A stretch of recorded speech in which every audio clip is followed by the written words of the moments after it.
Donc, on reprend. Pardon. L'audience est reprise. Sur les griefs tirés de la violation des dispositions combinées des articles 3, 5 et 6 du protocole de la CEDEAO sur la démocratie et la bonne gouvernance, considérant que le requérant soutient que durant tout le processus électoral, la CENI a fait montre d'un parti pris évident en faveur du candidat du RPG et a joué un rôle considérable dans la mise en œuvre de la fraude à travers la violation flagrante des dispositions du Code électoral, qu'aussi elle a refusé de prendre en compte toutes les observations et réclamations de l'IFDG, même lorsque celles-ci étaient incontestables au regard de la loi, qu'elle a manqué de neutralité, que le fichier électoral a été établi de manière à favoriser le candidat du RPG. Qu'en effet, dans les régions considérées comme étant ses fiefs, il a été constaté une augmentation exponentielle et inexplicable du nombre d'électeurs, que par ailleurs, l'affichage des listes électorales n'a été effectué de manière à ce que les électeurs puissent contrôler leur inscription sur les listes électorales et de déceler des cas d'inscription frauduleuse.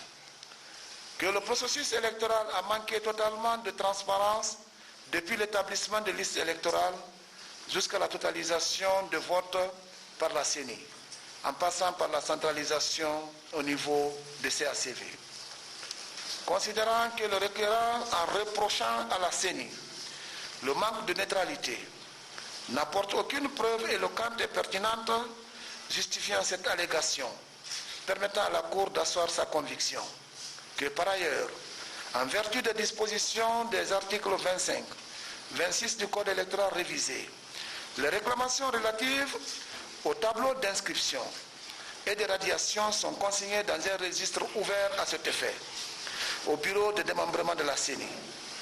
Qu'au demeurant, le requérant ne donne aucune preuve que les citoyens n'ayant pas trouvé leur nom aux cartes électeurs sont exclusivement ces militants, qui revenaient personnellement à chaque citoyen, omis ou non inscrit, le droit d'action contre la CENI, en vertu de l'article de l'arrêt AE 011 du 18 juin 2020 de la Cour constitutionnelle, qui a autorisé la CENI à prendre des mesures exceptionnelles dans un délai raisonnable, tout en préservant les droits des citoyens d'être électeurs et éligibles.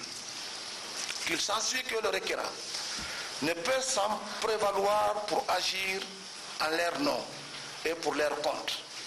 Que par ailleurs, la Cour constitutionnelle n'a pas non plus reçu de recours émanant des citoyens par le biais de l'institution nationale indépendante de droits de l'homme, l'INDH, pour violation de leurs droits fondamentaux d'être électeurs ou éligibles, conformément aux dispositions de l'article 27 de la loi organique L 2011-06 CNT du 10 mars 2011 relative à la Cour constitutionnelle et des articles 3 et suivants de la loi organique L 2011-08 CNT du 14 juillet 2020 portant organisation et fonctionnement de l'institution nationale indépendante des droits de l'homme, en exécution de l'arrêt susvisé, qu'il est cher donc de déclarer ce moyen infondé.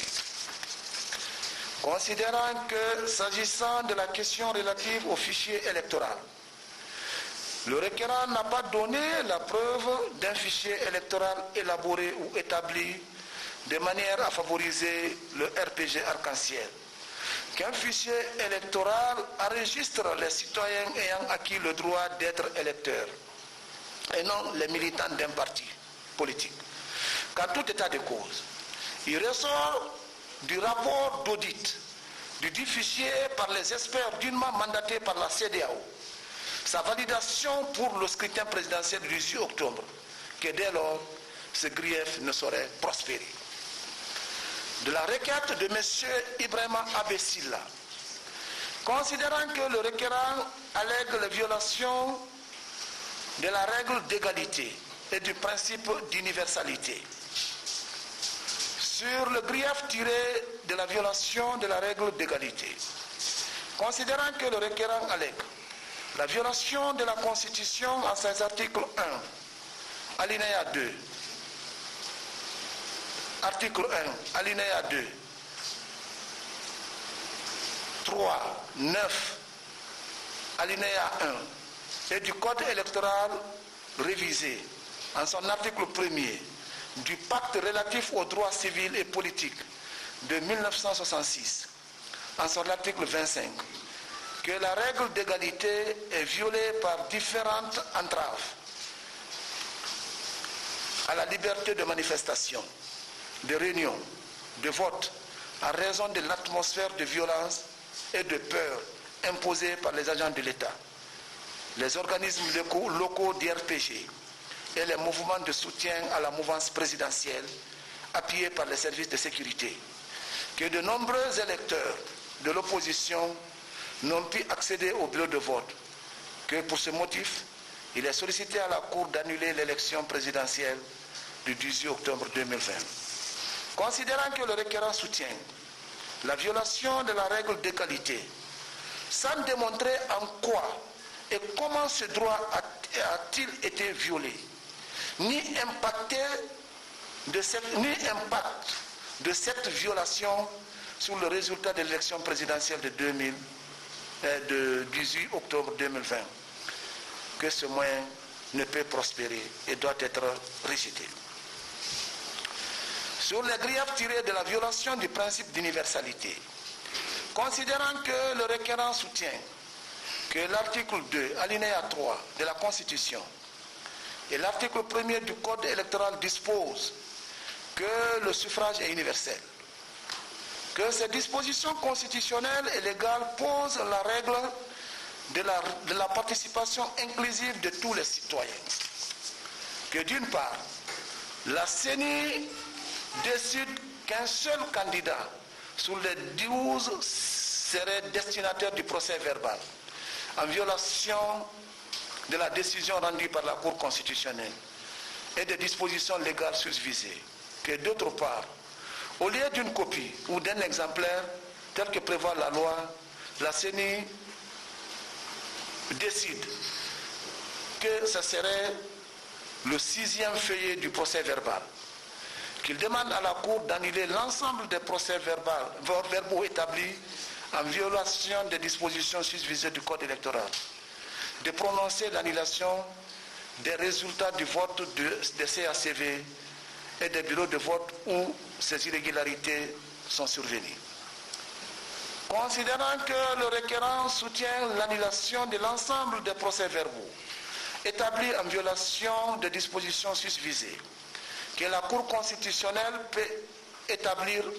ne peut établir aucun lien de cause à effet entre l'annulation des 10 procès-verbaux pour lesquels le requérant n'apporte pas de précision et de preuves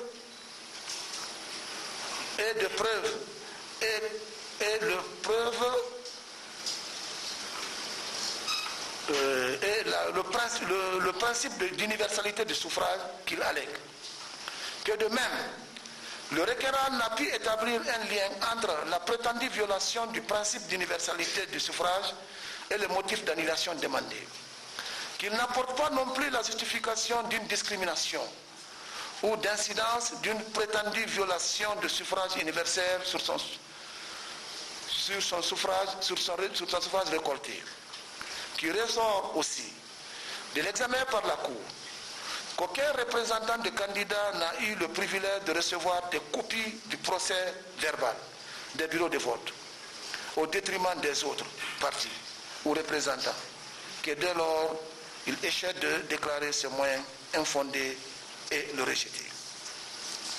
Sur la proclamation des résultats définitifs, considérant qu'en tant que juge de l'élection présidentielle, la Cour des sciences est investie de plein droit d'apprécier les résultats provisoires de la CENI, qu'elle peut exercer son contrôle non seulement sur les éléments qui lui sont indiqués par les requérants, mais également sur tous les éléments qui peuvent avoir une influence sur les résultats. Que tel a été, entre autres, l'objectif de contrôle systématique pour rétablir les résultats de l'élection. Que cette méthode réponde déjà aux griefs évoqués dans les différentes requêtes. Que seul le cas d'erreur matérielle a été constaté dans le procès verbal de centralisation de la circonscription électorale de Fria, où la CENI a attribué 10 686 voix au candidat de l'UFDG au lieu de 10 286 voix, soit une majoration de 400 voix. Qu'ainsi, il en résulte les suffrages et voix obtenus ci-après. Inscrits 5 367 198. Votants 4 267 594. Bulletins nuls 168 653. Suffrages exprimés 4 99 152. Taux de participation 79,51. Ont obtenu M. Alpha Condé, candidat du RPG, candidat du Rassemblement du Peuple de Guinée, RPG Arc-en-Ciel, 2 438 815 voix, soit 59,50%. Madame Makale Kamara, candidate du Fonds pour Alternance Nationale, FAM, 29 589 voix, soit 0,73%. Madame Makale Traoré, candidate du Parti de l'Action citoyenne par le travail PAC, 29 958 voix, soit 0,72%. Monsieur Ousmane Doré, candidat du Mouvement national pour le développement, MND, 46 235 voix, soit 1,13%.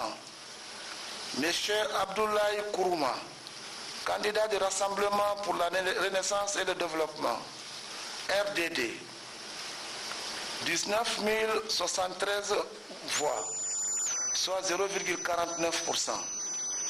Monsieur Ibrahima Abessila, de la Nouvelle Génération pour la République, NGR, 63 676 voix, soit 1,55%.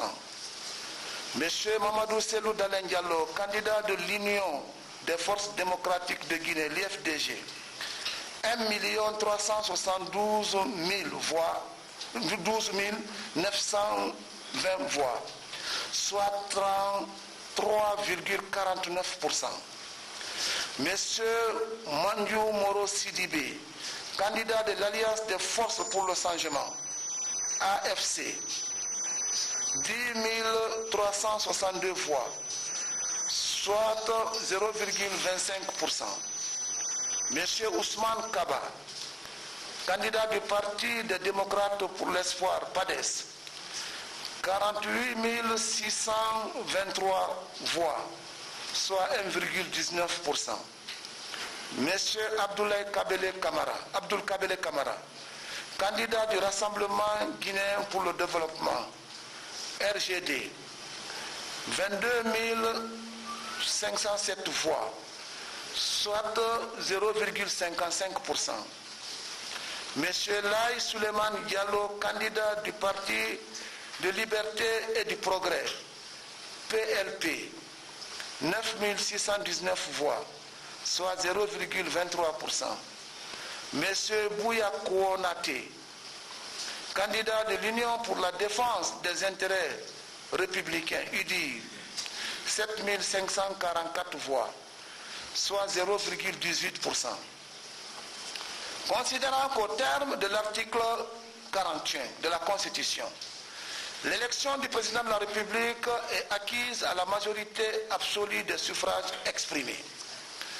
Considérant que sur 4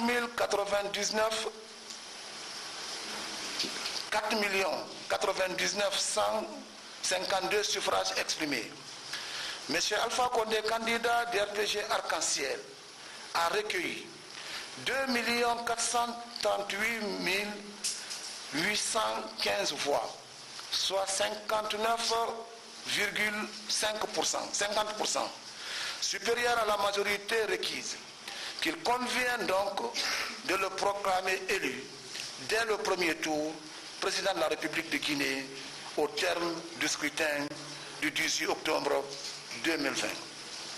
Par ce motif, à la forme, ordonne la jonction des requêtes, déclare recevable les requêtes de M. Ousmane Kaba, candidat du PADES, de M. Makale Traoré, candidat du Parti de l'Action citoyenne par le travail, PAC, de M. Selouda Diallo, candidat de l'Union des forces démocratiques de Guinée, l'IFDG, de M. Abessila, candidat de la nouvelle génération pour la République, NGR. Au fond, déclare tous les recours mal fondés, déclare régulier le scrutin du 18 octobre 2020, dit que M. Alpha Condé, candidat d'RPG Arc-en-Ciel, a recueilli 2 438 815 voix, soit 59,5%, supérieur à la majorité absolue. Déclare en conséquence que M. Alpha Condé est élu au premier tour de l'élection présidentielle du 10 octobre, président de la République de Guinée. Dit que M. Alpha Condé prêtera serment de président de la République devant la Cour constitutionnelle conformément à la Constitution. Ordonne la notification du présent arrêt au président de la République en fonction, au président de l'Assemblée nationale, au président de la Commission électorale indépendante, à M. Alpha Condé, à Mme Makale Kamara, à Mme Makale Traoré, à M. Ousmane Doré, à M. Abdoulaye Kourouma, à M. Abdoulaye Ibrahim Abessila, à M. Selouda Diallo, à M. Manjou Moro Sidibé, à M. Ousmane Kaba, à M. Abdoulaye Kabele Kamara, à M. Laye Suleiman Diallo, à M. Bouna Konaté. Ordonne sa publication au journal officiel de la République. Ordonne sa transcription dans le registre à ceux destinés. Ainsi fait et jugé les jours et en que dessus. Le rôle d'audience étant épuisé, la séance est levée.